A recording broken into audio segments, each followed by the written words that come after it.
अवसर बहुत कम आते हैं जब समय का चक्र हमें अतीत को सुधार कर नए भविष्य के निर्माण का मौका देता है। आज सौभाग्य से हमारे सामने एक ऐसा ही क्षण है। दशकों पहले जैव विविधता की सदियों पुरानी जो कड़ी टूट गई थी, विलुप्त हो गई थी, आज हमें उसे फिर से जोड़ने का मौका मिला है। आज भारत की धरती पर चीता लौट आए हैं और मैं ये भी कहूंगा कि इन चीतों के साथ ही भारत की प्रकृति प्रेमी चेतना भी पूरी शक्ति से जागृत हो उठी है। मैं इस ऐतिहासिक अवसर पर सभी देशवासियों को बहुत बहुत बधाई देता हूं। विशेष रूप से मैं हमारे मित्र देश नामीबिया और वहां की सरकार का भी धन्यवाद करता हूं, जिनके सहयोग से दशकों बाद चीते भारत की धरती पर वापस लौटे हैं। मुझे विश्वास है ये चीते न केवल प्रकृति के प्रति हमारी जिम्मेदारियों का बोध कराएंगे, बल्कि हमारे मानवीय मूल्यों और परंपराओं से भी अवगत कराएंगे। साथियों, जब हम अपनी जड़ों से दूर होते हैं तो बहुत कुछ खो बैठते हैं।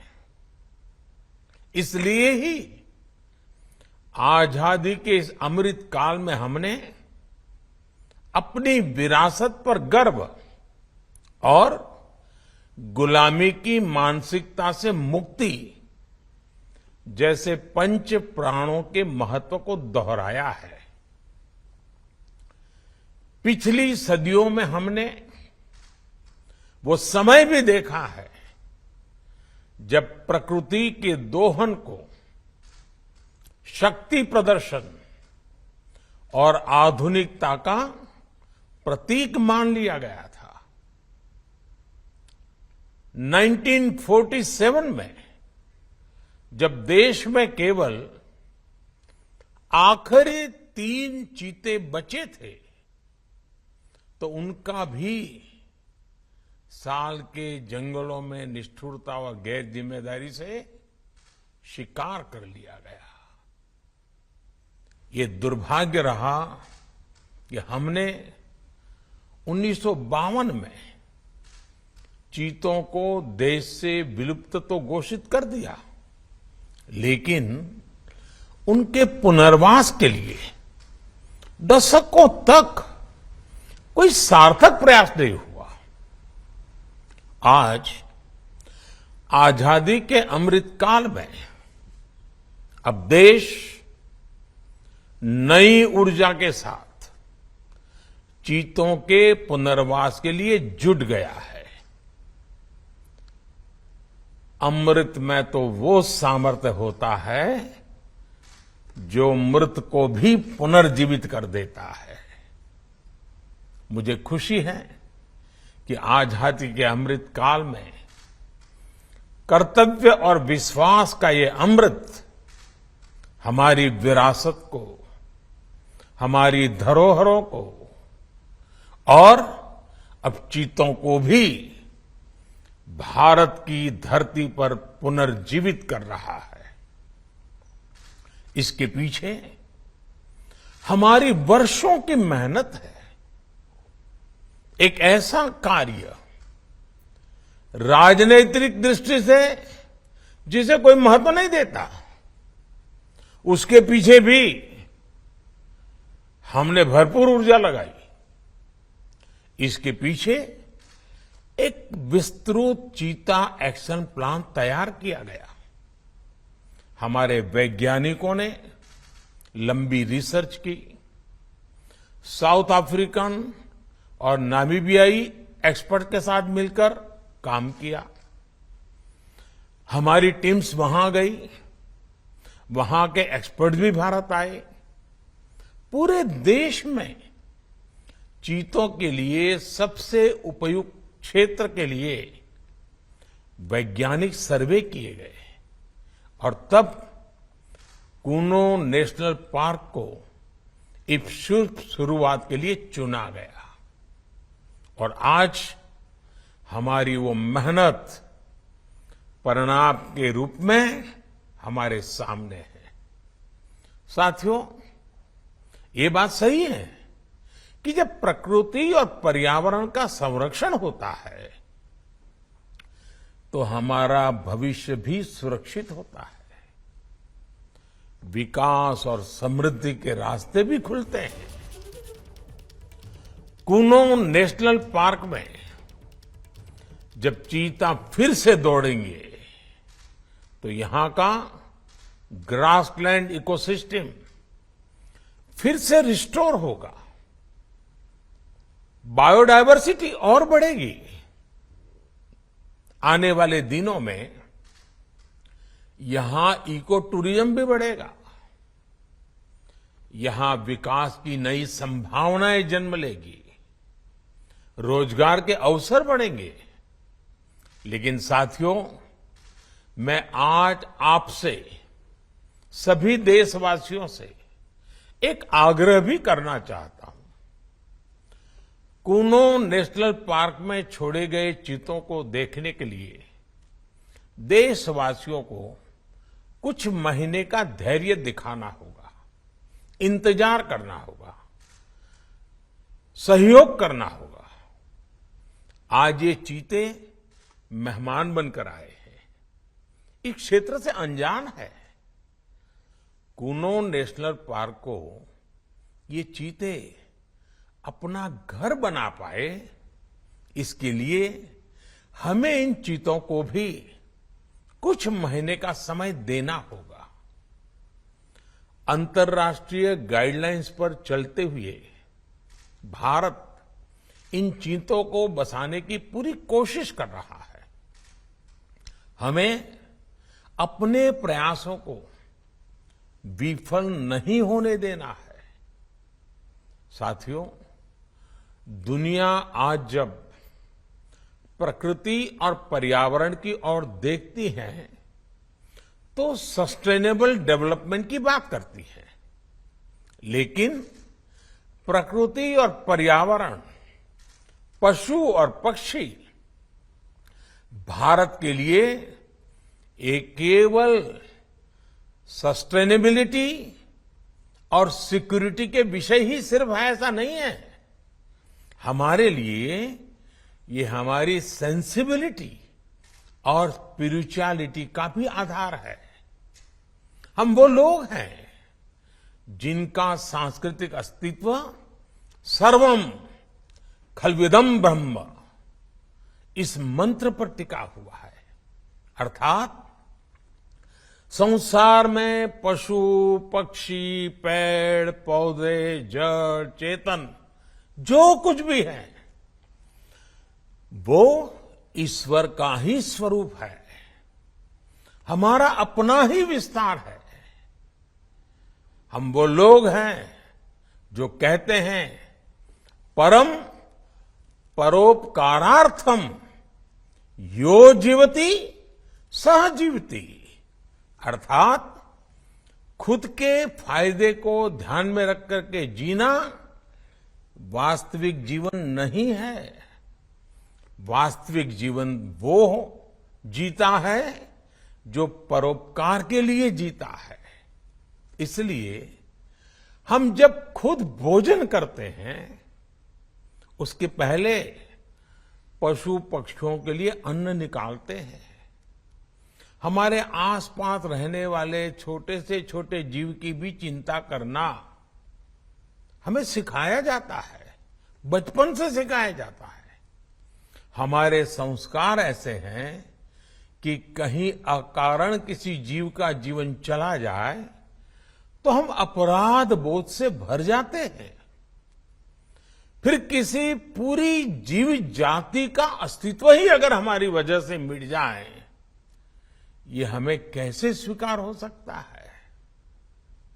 आप सोचिए, हमारे यहां कितने ही बच्चों को ये पता तक नहीं होता है कि जिस चीता के बारे में सुनकर वो बड़े हो रहे हैं, वो उनके देश से पिछली शताब्दी में ही लुप्त हो चुके हैं।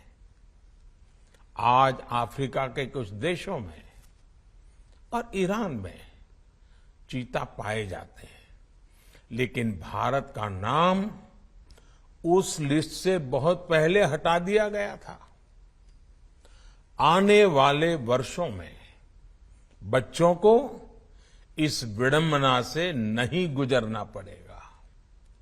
मुझे विश्वास है वो चीता को अपने ही देश में कूनो नेशनल पार्क में दौड़ता देख पाएंगे।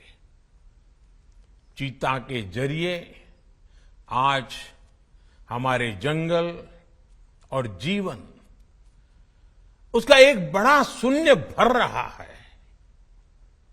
साथियों, आज 21वीं सदी का भारत पूरी दुनिया को संदेश दे रहा है कि इकोनॉमी और इकोलॉजी कोई विरोधाभासी क्षेत्र नहीं है।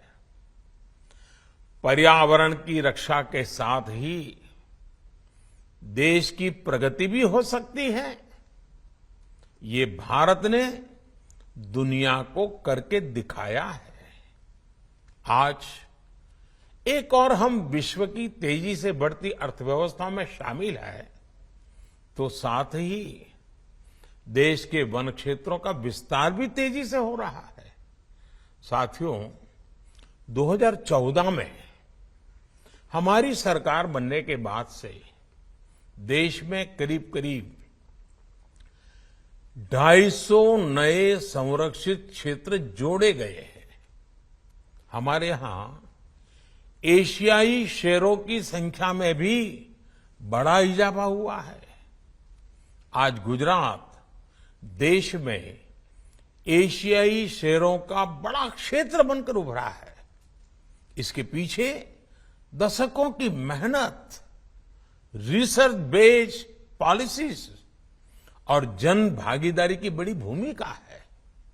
मुझे याद है, हमने गुजरात में एक संकल्प लिया था, हम जंगली जीवों के लिए सम्मान बढ़ाएंगे और संघर्ष घटाएंगे। आज उस सोच का प्रभाव परिणाम के रूप में हमारे सामने है।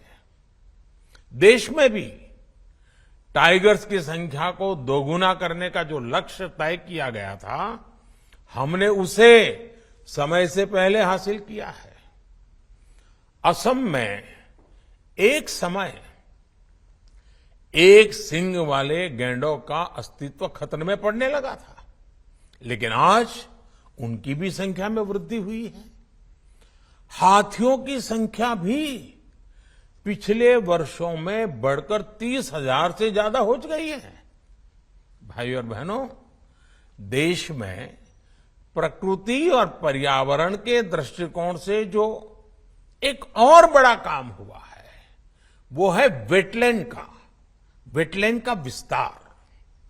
भारत ही नहीं, पूरी दुनिया में करोड़ों लोगों का जीवन और उनकी जरूरतें वेटलैंड इकोलॉजी पर निर्भर करती हैं। आज देश में 75 वेटलैंड्स को रामसर साइट्स के रूप में घोषित किया गया है, जिनमें 26 साइट्स पिछले 4 वर्षों में ही जोड़ी गई हैं। देश के इन प्रयासों का प्रभाव आने वाली सदियों तक दिखेगा और प्रगति के नए पथ प्रशस्त करेगा। साथियों, आज हमें वैश्विक समस्याओं को, समाधानों को और यहां तक कि अपने जीवन को भी होलिस्टिक वे में देखने की जरूरत है।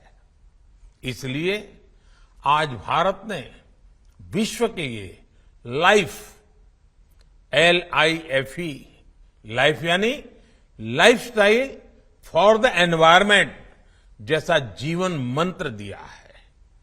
आज इंटरनेशनल सोलर अलायंस जैसे प्रयासों के द्वारा भारत दुनिया को एक मंच दे रहा है, एक दृष्टि दे रहा है। इन प्रयासों की सफलता दुनिया की दिशा और भविष्य तय करेगी। इसलिए आज समय है कि हम ग्लोबल चुनौतियों को दुनिया की नहीं, अपनी व्यक्तिगत चुनौती भी माने। हमारे जीवन में एक छोटा सा बदलाव पूरी पृथ्वी के भविष्य के लिए एक आधार बन सकता है। मुझे विश्वास है भारत के प्रयास और परंपराएं इस दिशा में पूरी मानवता का पथ प्रदर्शन करेगी, बेहतर विश्व के सपने को ताकत देगी। इसी विश्वास के साथ आप सभी को इस मूल्यवान समय पर, ऐतिहासिक समय पर बहुत बहुत धन्यवाद देता हूं, बहुत बहुत बधाई देता हूं। क्या मजबूरी है मेरी, बताइए। मैं अभी आपको बताती हूं कि मैंने ओए होए होए होए नमकीन के चटकारे लेते हुए टकटकी मार के डिबेट शो को पॉज रिपीट कर करके देख रहे हैं जोगिंदर जी। इनकी तरह आप भी देखें अपनी फेवरेट डिबेट्स को रिपीट कर और डाउनलोड कीजिए ABP लाइव ऐप अपने स्मार्ट टीवी पर।